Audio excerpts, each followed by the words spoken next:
In a world where strange things start to happen after mutation in the moon, the temperature rises above 100 degrees, making the Earth unbearably hot.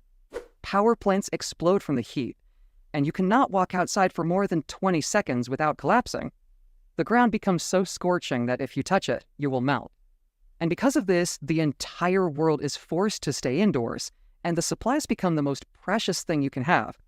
Our main character and his girlfriend managed to survive for 5 years in this world, but when their supplies began to run out, his girlfriend betrayed him. She sent someone to kill him before everything was gone. But now, he's been given a second chance. He got reborn 5 years back in time, just before the disaster began. He has all the memories of those 5 years. So this time, he is determined to do things differently and take revenge from his girlfriend and that man. He vows to gather resources of 3 billion yuan and promises to be ruthless to those who stand in his way. And in a surprising turn, he also got introduced to a system which gives him a huge storage. The story starts from our protagonist traveling in a bus. He is listening to people's talk. They mention an earthquake at Mount Fuji that killed dozens of people, and now their own city is being evacuated. A girl in a tight pink dress complains that she had to leave so quickly that she could not even buy supplies. A man beside her adds that all the supplies from nearby cities have mysteriously disappeared. Another guy with shaved hair says that the same thing happened at Donan Lake in Xianjian City and at the Dahunan warehouse. The girl got nervous after hearing this and realized that all those supplies must be worth billions. But our protagonist speaks up from behind them to correct her. He says those supplies are actually worth trillions. He knows that something bigger is going on, and it's time to be cautious. The girl asks if this could be the end of the world, but another guy in a green shirt seems almost excited and says that maybe this means people will finally treat it equally. However, our protagonist knows better about it. He remembers from his past life that even during an apocalypse, inequality never disappeared. In his last life, he was just an ordinary delivery guy until everything changed overnight. The heat waves scorched the Earth, the tectonic plates shifted, and terrifying creatures appeared from the planet's core. The world transformed, and with this society also changed. In this harsh new reality, even the simplest supplies became incredibly valuable. A pack of instant noodles was worth millions, and a single sausage could buy any favor. Now, with his second chance at life, he is determined to be ready. The girl in the pink dress clings to him and asks him to comfort her, but he brushes her off. He knows that in a world like this, nothing is more important than preparing for what's to come. As he steps off the bus, he thinks about the days ahead. In his past life, he spent all his time desperately searching for food and resources. But this time, he's going to plan for the future. He heads to his job at Walmart, where his boss is telling him that his salary will be cut. But instead of getting upset, he simply apologizes. He remembers that in the first apocalypse, his boss had taken all the store's supplies and run away. This time, he will be the one who will take everything. He sneaks into the warehouse, and there his new power activates. His system detects all the nearby supplies, and with a single thought, he transfers them into a spatial space, which is a massive area of over 10,000 meters with frozen time, and this means everything he stores stays fresh forever. He's even able to steal water from lakes and collect supplies from cities that are nearly destroyed. With this ability, he's confident that he would not remain hungry this time. In a world where survival depends on quick thinking and power, our protagonist, Su Chen, feels ready after gathering everything he needs. Just then, 3 men from his work enter the empty warehouse and got shocked to see everything gone. They ask what happened, and Su Chen calmly reveals that he took everything. The boss gets stunned and orders the others to grab him. But as they move closer, Su Chen steps back and vanishes into air. The men are left standing there in shock by his sudden disappearance. Outside, Su Chen reappears by using his second power, which is the ability to spatial jump. With this ability, he can teleport up to 3 meters away, making it easier to gather supplies and escape without any trouble. After that, he feels victorious and tosses his work uniform into the air and declares that his mission is complete. Just then, he gets a message on his phone from the authorities.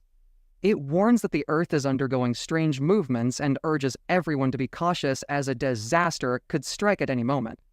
But Su Chen doesn't panic after listening to this.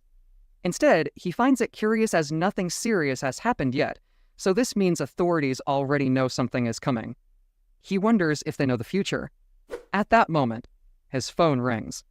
It's his girlfriend, Shioki. With a sigh, he answers. She angrily scolds him and asks how he had the nerve to put their house up for sale. She warns him that if he sells the house, she would not stay with him. Even though she doesn't want the house herself, she tells him that if he wants to prove he's a real man, he should hand it over to her to make her feel secure. However, Su-chen asks if she has anything else to say.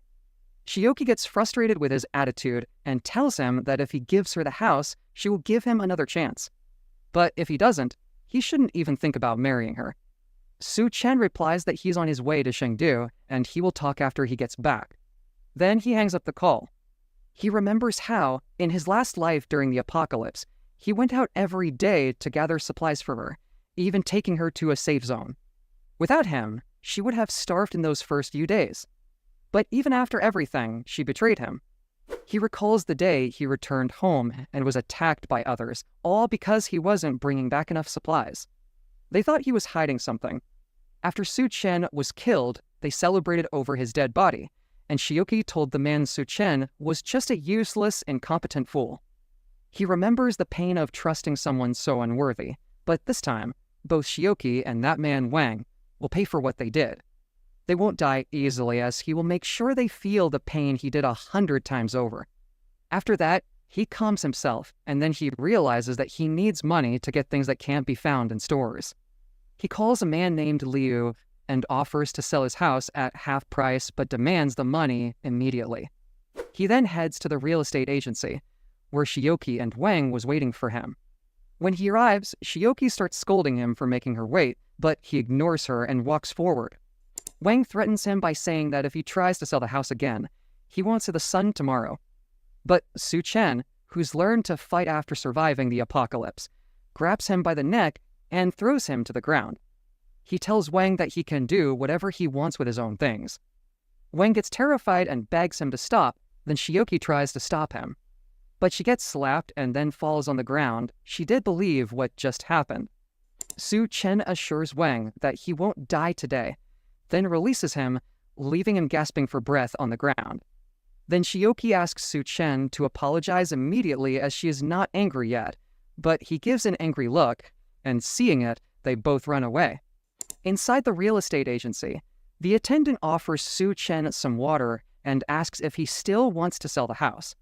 They agree on the sale, knowing they will make a profit by reselling it to someone else. Su-chen agrees to the deal, but insists on receiving the full payment immediately. The realtor agrees and promises that everything will be settled by the next morning. He's aware that houses will soon become worthless as temperatures continue to rise. Despite the disasters happening around the world, the city remains peaceful for now. But with volcanoes, earthquakes, and tsunamis looming around, he knows the real chaos is just around the corner. As he walks down the street, he spots a poster advertising quick loans and decides to check it out. When he arrives, he is shocked to see that the lender is the older brother of Wang. However, after knowing that this man will be one of the first victims in the coming apocalypse, Su-chen stays calm. The man offers to lend him 500,000 yuans, but he needs his house certificate as collateral. Su-chen agrees, but also asks for another 100,000 yuans and promises that he'll win it all back at the casino within a week. However, the man thinks that Su-chen is just a reckless gambler and he'll never be able to pay it back. So at last, he will end up losing the house while still owing money. He feels confident on this thought and transfers 600,000 yuans to Su-chen. Later, he crosses paths with Wang and Shioki. They got furious when they realize he just came from Wang's brother's office. Seeing him, they both decide to follow him. Su-chen remembers that many buildings will collapse when the tsunamis hit, but a certain hotel in Green City has always stood strong even during the worst disasters. The hotel's presidential suite is luxurious and it is complete with a pool and long-lasting food supplies. It's a perfect temporary base for when things go south. At the hotel, Su-chen is greeted by an attendant, Liu Shinrui, who asks how she can assist him. He replies with confidence and requests for 1,000 banquet tables, leaving her stunned. She offers some options, thinking he must be the son of a wealthy family. Su Chen chooses tables that cost 10,000 yuans each and offers to make an initial deposit of 50,000 yuans and promises to pay the rest once everything is set. The attendant is still in shock and figures that someone who can spend 50,000 yuans so easily must have plenty more to spend, so she moves forward with the payment. As they finalize the deal, she curiously asks if he's planning a wedding. Su Chen replies that all of this is for a grand wedding, and he also wants to book the presidential suite. Later, as he leaves the hotel, he feels good that he's managed to secure over 10 million in food while only spending 50,000 yuans. He knows that once the apocalypse begins, the ice blocks he's purchased will be worth billions. As Su Chen walks out, Shioki arrives there. She questions the attendant and asks what that person was doing here. The attendant first asks who they are, but after knowing that she is his girlfriend, she tells her that Su Chen ordered a banquet for over 1,000 people and paid 50,000 yuans upfront. She adds that Shioki is lucky to have such a wealthy boyfriend. However, the attendant silently wonders why rich men always seem to be with women who are only average in looks but have nice bodies. Shioki is stunned to hear about the expensive banquet, and Wang can't believe that the man he thought was a loser could afford so much. But when the attendant shows proof of the 50,000 yuan's transfer, Shioki starts to believe it. Wang still thinks it's impossible, but Shioki is convinced that Su Chen must be hiding his true wealth and only revealing it now. She thinks it can possibly be part of his plan to introduce her to his millionaire circle. Meanwhile, Su Chen is already moving on to his next steps. He calculates that he's gathered 700,000 from selling his house, plus the 600,000 of loan, and he spent 500,000 yuans for the banquet. He thinks his reputation will be ruined soon, so he figures he might take out even more loans. He installs multiple banking apps on his phone and creates over 80 accounts, managing to secure another 970,000 yuans. Now, he focuses on buying crucial survival items like a fireplace, an ice-making machine, smokeless charcoal, and other essentials that are not available in stores. With the money he's gathered, he orders everything online with fast delivery. These items will be vital for surviving the extreme cold and heat that are coming soon. Su Chen orders 2,000 tons of smokeless charcoal and makes a reservation at an ice factory. As he walks down the street, a girl named Lina, who is a friend of Shioki, calls out to him by saying that Shioki misses him. Shioki is also here. However, Su Chen knows Lina has never liked him and has always spoken badly of him. He smiles and says, "Miss me? She must miss my house, right?" Lina feels guilty and realizes Su Chen might be hurt by her past behavior.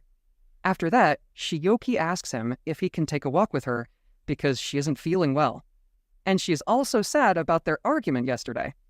But he coldly tells her to go for a walk alone. She starts losing her temper and accuses him of being arrogant. Meanwhile, Lina notices a taxi approaching Su Chen, so she suggests they follow him to see what he's up to. Meanwhile, Su Chen arrives at the ice factory, where the attendant is surprised by how young he is. He asks if the 2,000 tons of edible ice are ready. The attendant assures him that their factory is not cheap, so they guarantee fast delivery. After Su Chen transfers 100,000 as a down payment, the attendant tells him the ice will be delivered in 3 days. However, the attendant gets curious and asks why he needs so much ice and wonders if this is for an event. Su Chen lies and says it's for charity. Just as he leaves, Shioki and Lina arrive at the factory. They approach the attendant to ask what Su Chen was doing there. However, the attendant got confused by their questions and mentioned that he ordered 800,000 yuan's worth of ice. Shioki and Lina got shocked. Lina asks if Su Chen explained why he needed so much ice. The attendant recalls that Su Chen said that it was for charity. Hearing this, the girls got anxious. Later, Su Chen goes to one of the city's fanciest restaurants. As in his previous life, he never had the chance to enjoy such luxuries before everything was destroyed. Looking at the menu, he notices an item priced at 17,000 yuans with a question mark. Curious, he asks about it, and the attendant explains that it's a special dish created by their chef. He got excited and ordered it. As he waits, he recalls how, in his past life, many creatures mutated after the apocalypse. While some thought it was due to biological changes, Su Chen knew it was simply nature adapting to the new environment. Suddenly, a beautiful girl with pink hair arrives with his meal. She introduces herself as Chef Duan. He remembers that during the apocalypse, she became infamous as the hell's chef. She possessed a magical ability that can turn most grotesque creatures into food. However, those who eat her dishes often didn't survive. Then, Chef Duan notices his expression and teases him by asking if he thinks someone beautiful as her would poison his food. She presents the dish, called Two-Faced Life, which is a meat dish prepared in 2 different ways. After trying it, Su Chen admits it's worth 17,000 and thinks how great it would be to have her cook for him in the future. Meanwhile, Shioki and Lina are outside and discussing the restaurant's expensive reputation. Shioki dreams of becoming a rich wife and imagining a life of luxury with Su Chen. But Su Chen isn't done yet. He heads to one of the city's most exclusive bars to enjoy such luxuries. As he sits down, a group of girls surrounds him and offer drinks. While chatting, he notices a girl sitting nearby, looking sad. Then the girl's friend explains that her boyfriend betrayed her and he is cheating with an older woman. The girl is frustrated and says all men are the same. Su Chen calmly explains that men's instincts are ingrained in their DNA, which leads to such behavior.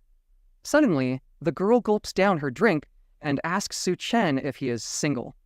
He watches her approaching him, and then she asks him if he is interested in her. At that moment, Shioki and Lina burst into the bar while searching for him.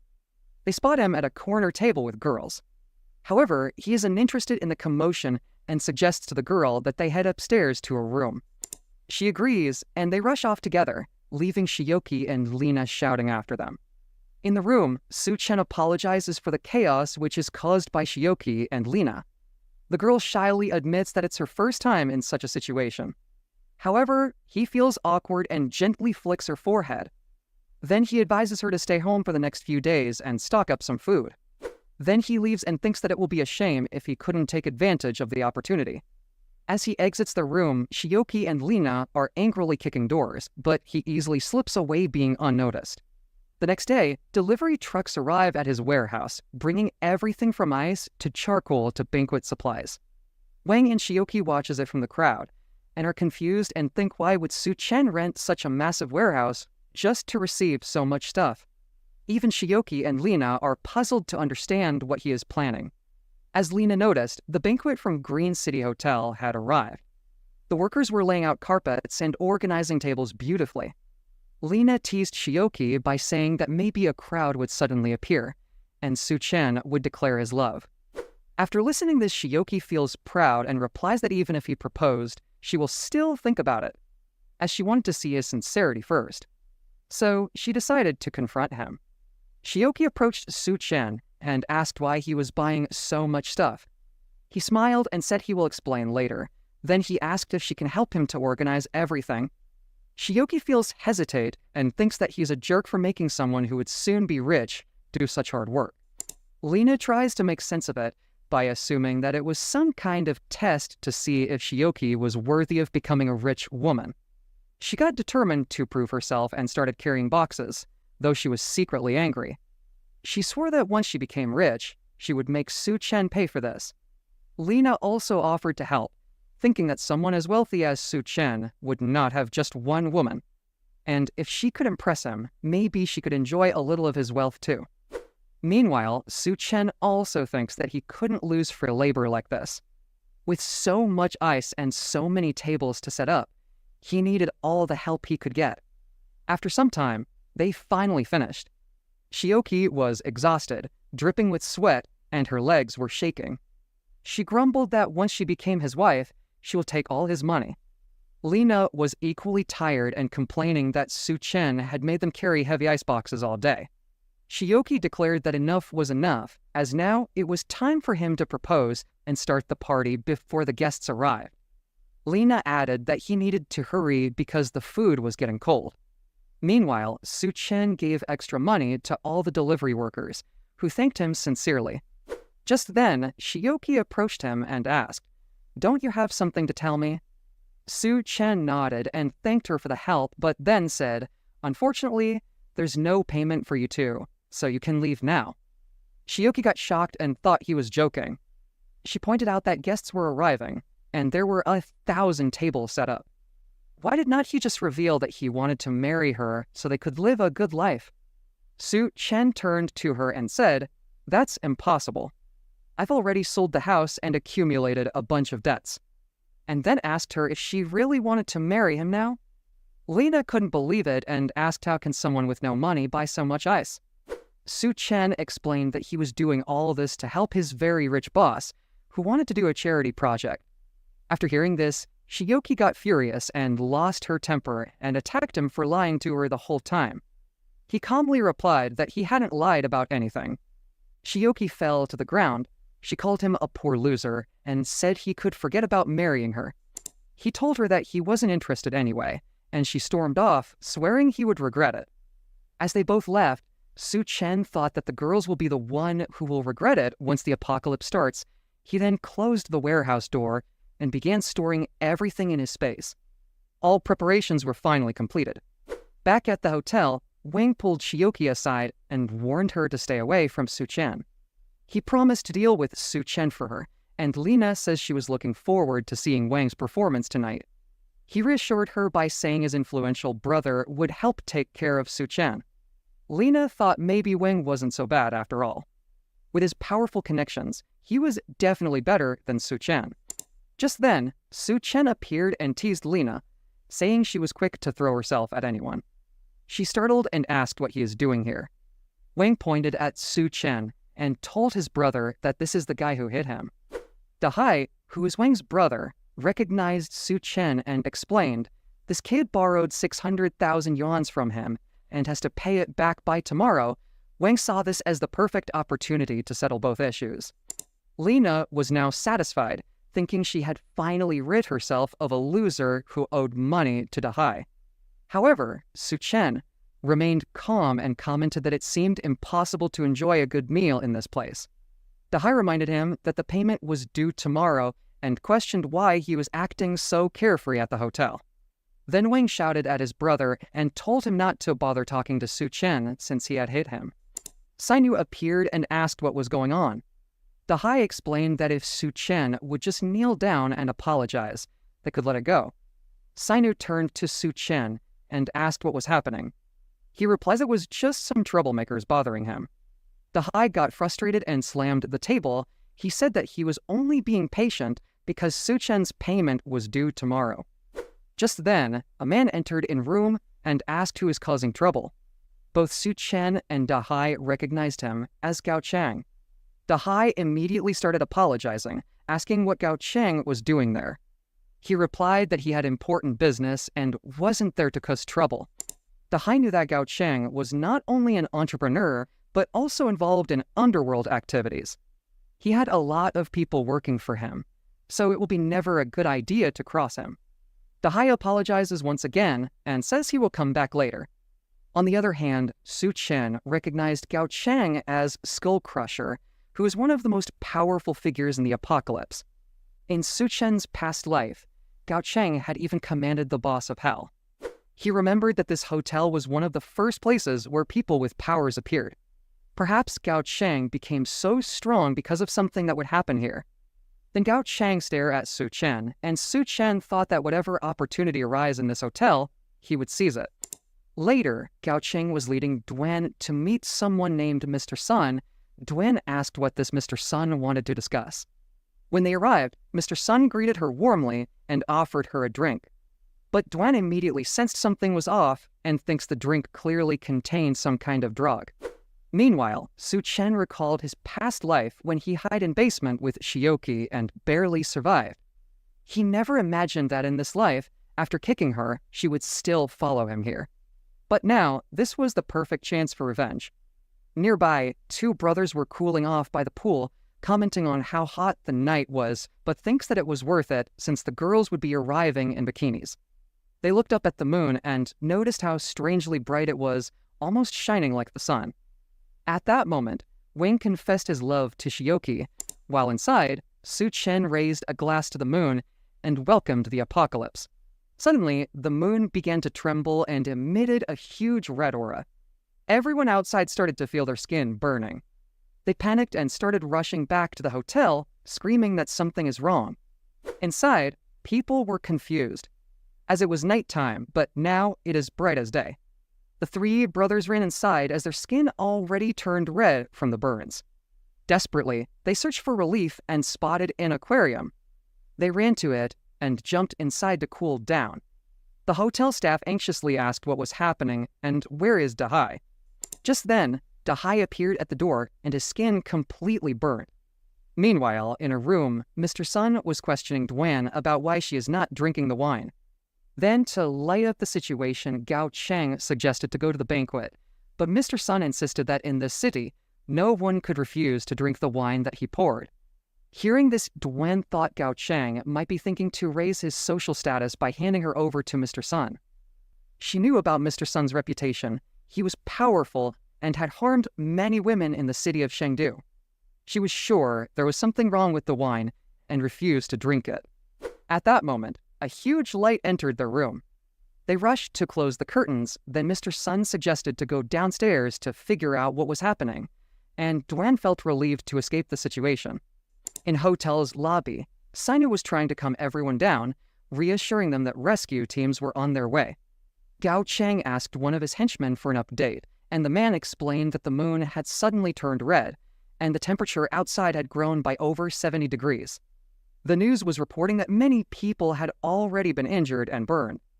Mr. Sun called a minister, asking for someone to come and pick him up.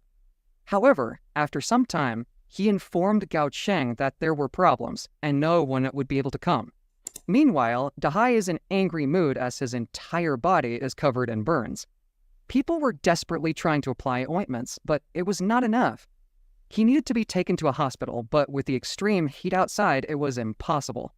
Then Dahai calls a friend to come and pick him up. His friend answers the call and replies he was in the middle of the way, but he will come right away. As he left the garage, he noticed how hot it was. The heat was so intense that the tires on his car burst. He got confused and gets out of the car. Then he informed Dahai that he couldn't come as all 4 tires of the car got burst. He started running, but the soles of his shoes melted, causing him to slip and fall. Then he looked to the side and saw another person lying there and looking like a dried-up corpse. He got panicked and tried to get up, but he did not realize that half of his face was stuck to the asphalt. His screams on the phone scared everyone in the hotel. While all of this was happening, our protagonist was sleeping in his room with the temperature under control. Government warns people about the intense heat coming from the moon. And temperatures had grown by over 75 degrees, with the ground reaching over 100 degrees, and this has caused hundreds of casualties. The announcement urged everyone to stay indoors to avoid skin burns. Suddenly, one of the power plants exploded from the heat, and the communication in some areas got lost.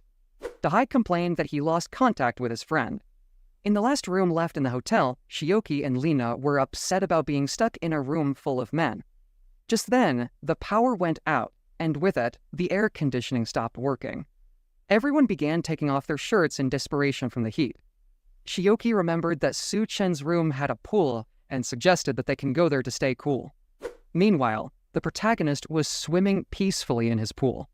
He had already predicted that the power would go out due to the power plant explosions, which is why he specifically chose a room with a pool, vertical air conditioners, and large batteries to keep the temperature cool.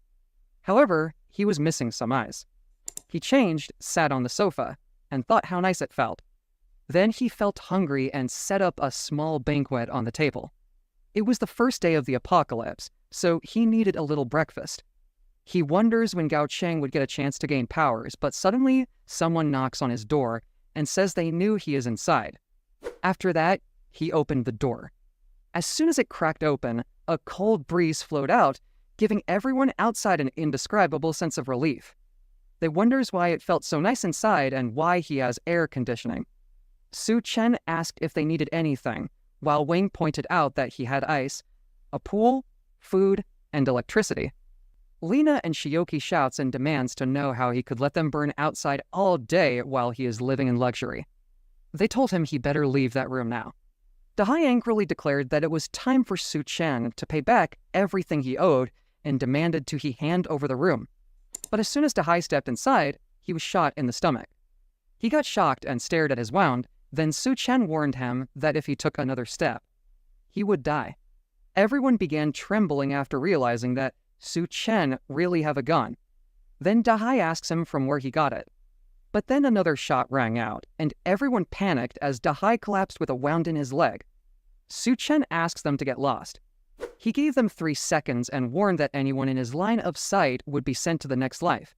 Meanwhile, Gao Cheng was talking to Sainu. He asks her how such a large hotel could have no food. She apologized and explained that they had recently hosted a banquet for over 1,000 people, and the next shipment of ingredients and food was scheduled to arrive today. At that moment, Mr. Sun was pouring water over his body. He ordered her to bring all the water and food to him. Families in the lobby became outraged at the way Mr. Sun was wasting water.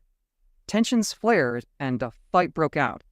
Just then, Dahai stumbled in with his injuries, and others warned that Su Chen had shot someone.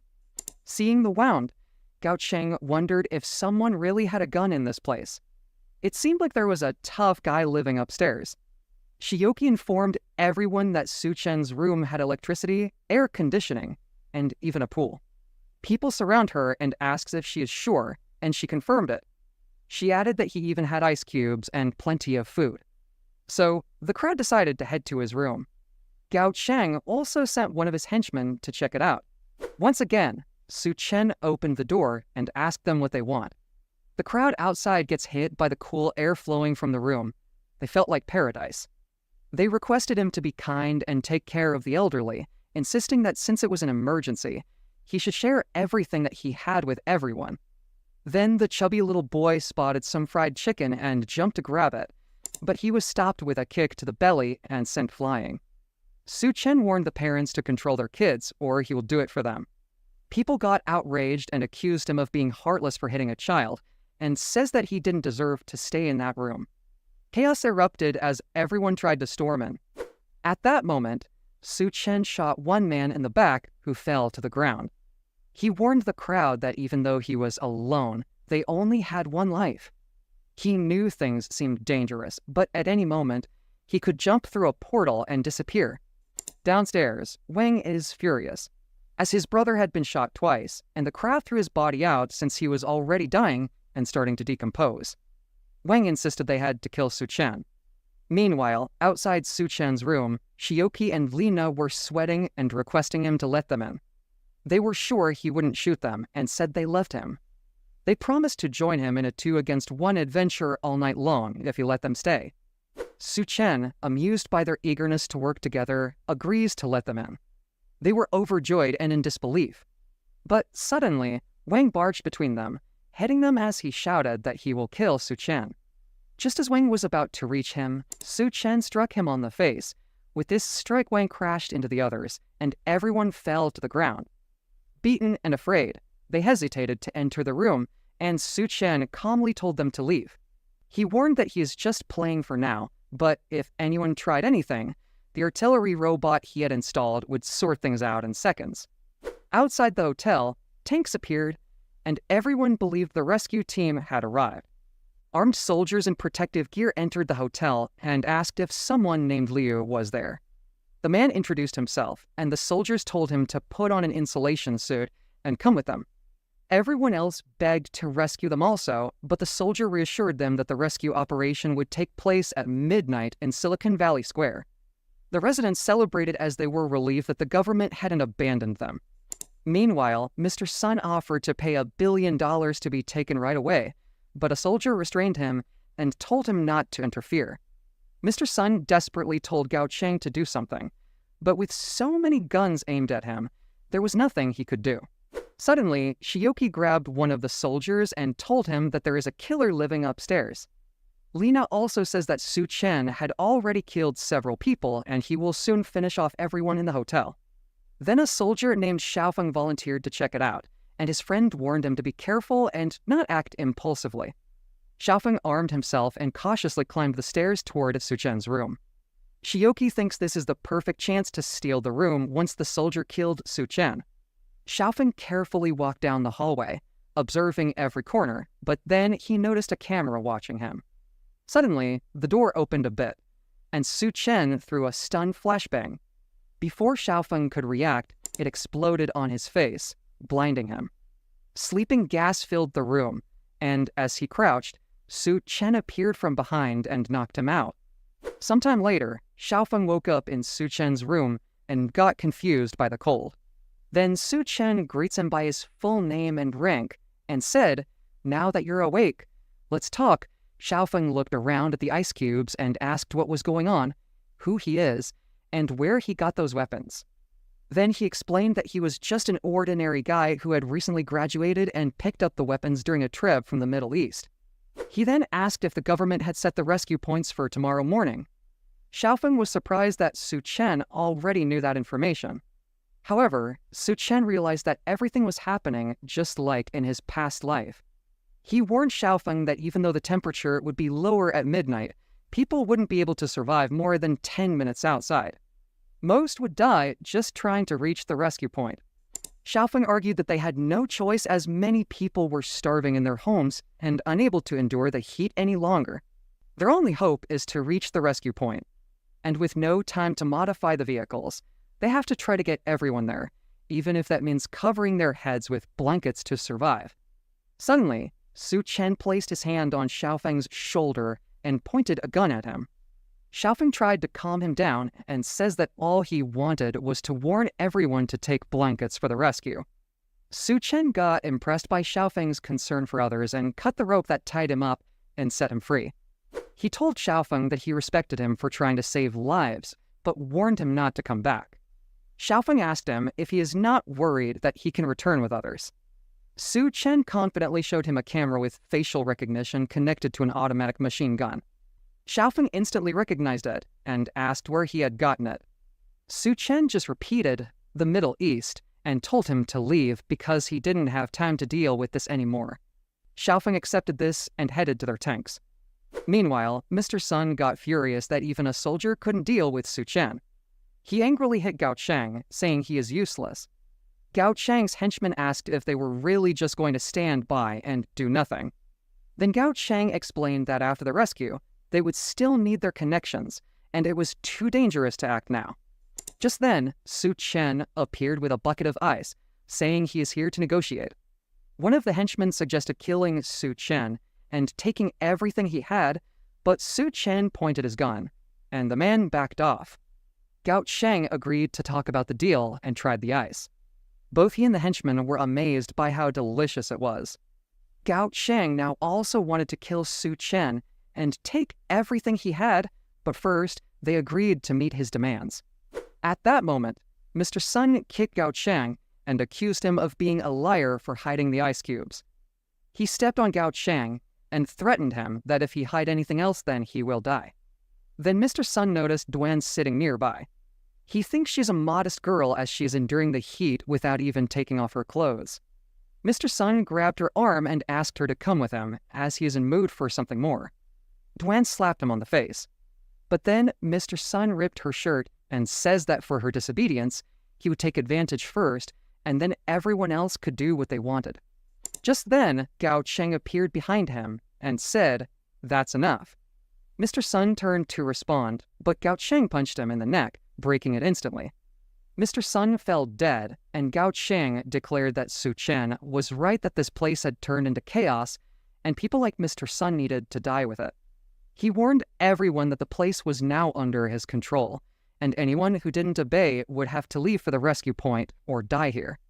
Upstairs, Su Chen observed everything and remarked that his words had worked. He remembered that Gao Cheng had been the boss of this place in his past life, and now things had just sped up. With Mr. Sun and his followers gone, Gao Cheng began drinking the ice that Su Chen had given him. Meanwhile, Shioki and Lina begged for a small piece of ice and promised to do whatever Gao Cheng wanted. Gao Cheng threw some ice, saying it was fine as long as they obeyed. Then one of Gao Cheng's henchmen asked if they were going to the rescue point. Gao Cheng replied that it was too far and there was no guarantee they would survive. The henchman wondered why Gao Cheng wanted to keep these women around when they were running out of resources. Gao Cheng revealed it was all part of his plan to deal with Su Chen. At midnight, Lina and Shioki tried to leave by covering themselves with blankets. but the henchman caught them and took everything off. Shioki asked him what he is doing. He replies that after taking the ice, they have to stay with Gao Chang for a while.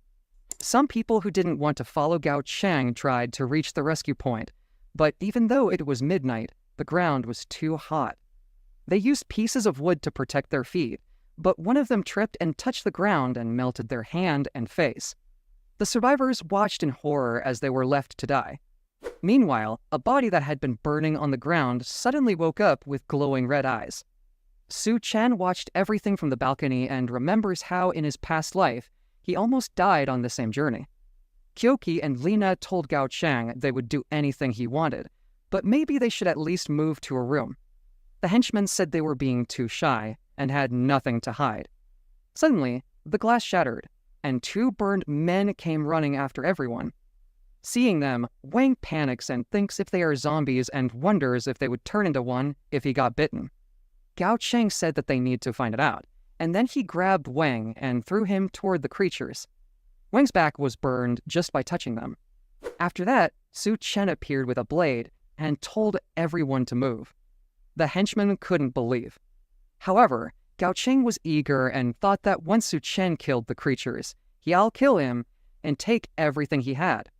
But Su Chen knows that bodies exposed to extreme heat turned into these zombie-like creatures, which were not contagious, but were more like demons that still remembered parts of their past life.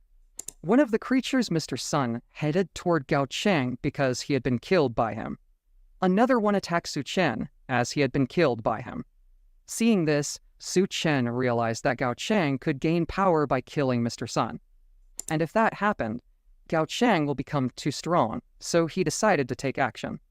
He moved quickly, cutting through the creature, and a purple crystal came out of its body. Su Chen grabbed the crystal, jumped back, and pushed the creature toward everyone else. He then ran upstairs and informs them to enjoy the chaos. Back in his room, Su Chen knew that these crystals were extremely rare. He placed it in a glass and drank it. As his body absorbed the energy, his eyes turned red, and he began screaming while his clothes burned off. He collapsed onto an ice block. Meanwhile, in the lobby, the zombies had finished all the water, and now there was nothing left to drink or eat. Lina wanted to escape, but the henchman stopped her. At that moment, she suggested him to use Shioki, who was Su Chen's wife. And if they threw her at the door, he would open it, and they could try to steal something. The henchman thought it was a great idea. Shioki agrees, but says she wanted to eat some meat first. The henchman said there was no meat since the refrigerators had been off for days. Gao Chang looked at her and says if she wanted meat, there was a solution. They restrained Lina, and Shioki got shocked and asked if they really planned to eat her. Gao Chang coldly told her to go ahead. She moved toward Lina. Lina got shocked and asked what she was doing. Shioki told her that she betrayed her by talking about her being Su Chen's wife, so she deserved this.